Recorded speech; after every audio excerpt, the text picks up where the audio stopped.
Pippi Longstocking. Chapter 5. Pippi sits on the gate and climbs a tree.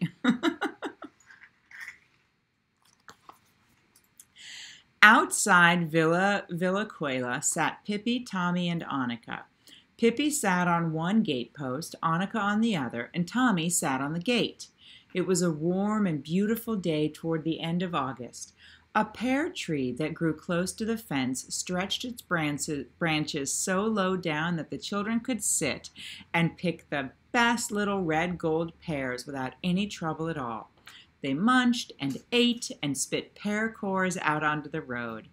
Villa Villacuela stood just at the edge of the little town, where the street turned into a country road.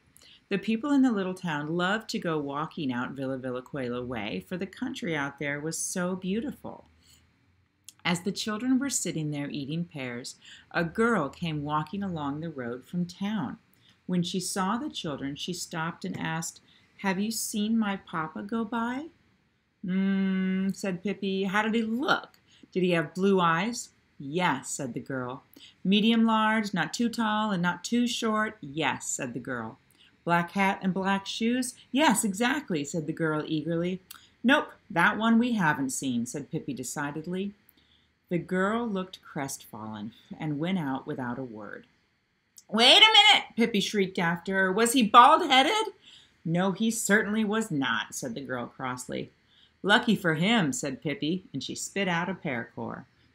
The girl hurried away, but then Pippi shouted, "Hey, did he have big ears that reached way down to his shoulders?" "No," said the girl, and turned and came running back in amazement. "You don't mean to say that you have seen a man walk by with such big ears?"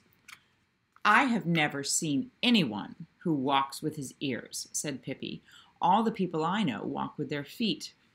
"Ah, don't be silly. I mean, have you really seen a man who has such big ears?" "No," said Pippi. "There isn't anybody with such big ears. It would be ridiculous.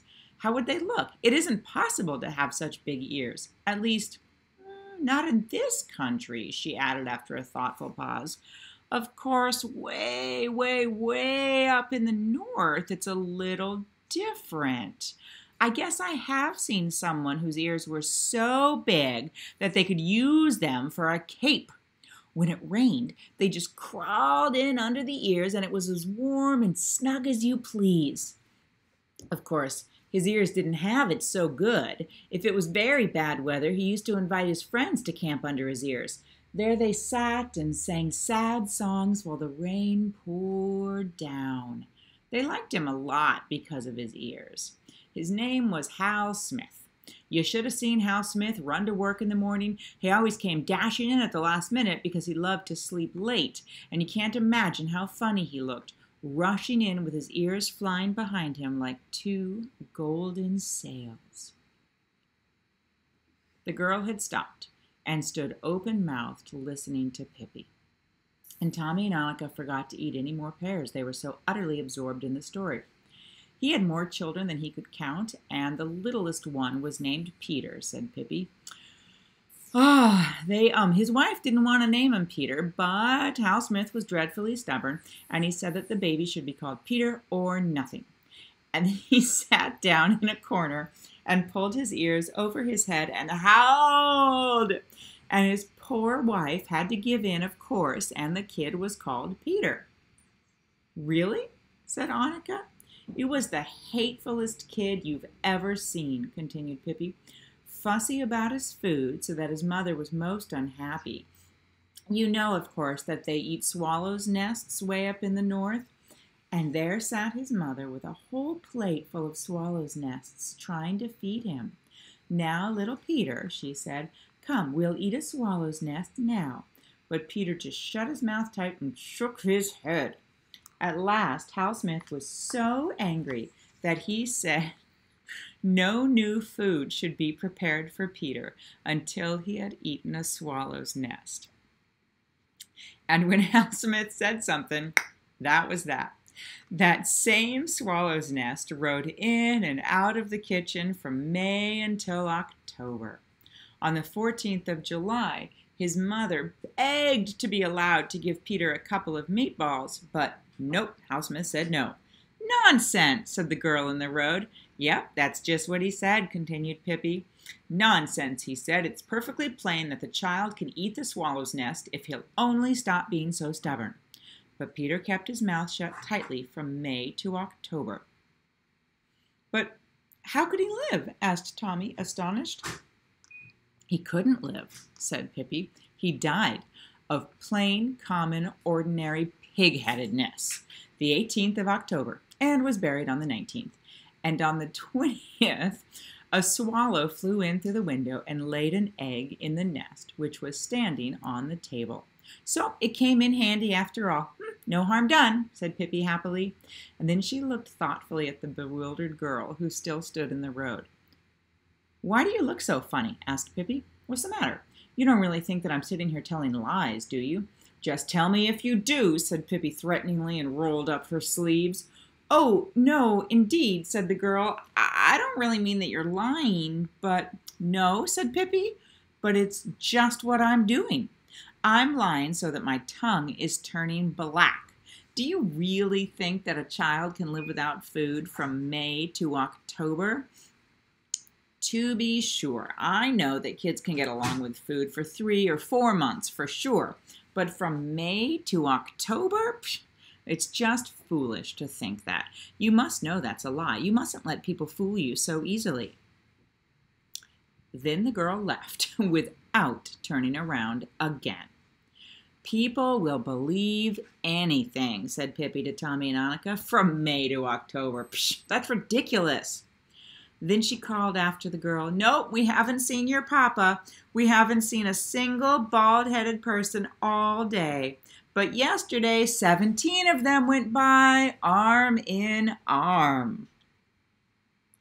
Pippi's garden was really lovely. You couldn't say it was well kept, but there were wonderful grass plots that were never cut, and old rose bushes that were full of white and yellow and pink roses. Perhaps not such fine roses, but oh, how sweet they smelled. A good many fruit trees grew there too, and best of all, several ancient oaks and elms that were excellent for climbing. The trees in Tommy and Annika's garden were not very good for climbing, and besides, their mother was always so afraid that they would fall and get hurt that they had never climbed much. But now Pippi said, Suppose we climb up in the big oak tree. Tommy jumped down from the gate at once, delighted with the suggestion.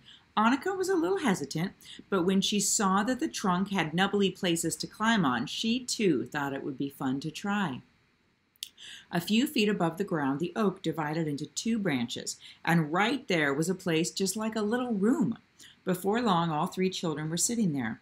Over their heads, the oak spread out its crown like a great green roof. We could drink coffee here, said Pippi. I'll skip in and make a little.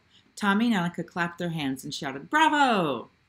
In a little while, Pippi had the coffee ready. She had made buns the day before. She came up and stood under the oak and began to toss up coffee cups. Tommy and Annika caught them. Annika, sorry. Only sometimes it was the oak that caught them, and so 2 cups were broken.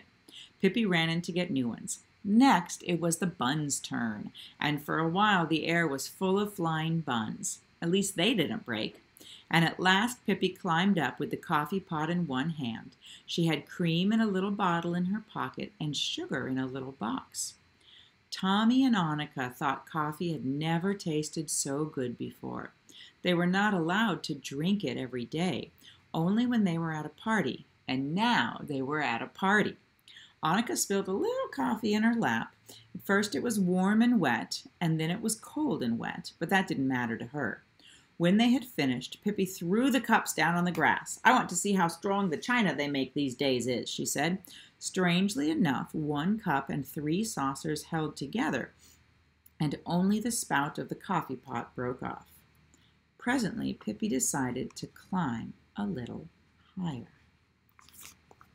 Here's a picture of the 3 kids having coffee in the tree. What a cool looking tree. And that's where we're going to stop for the day.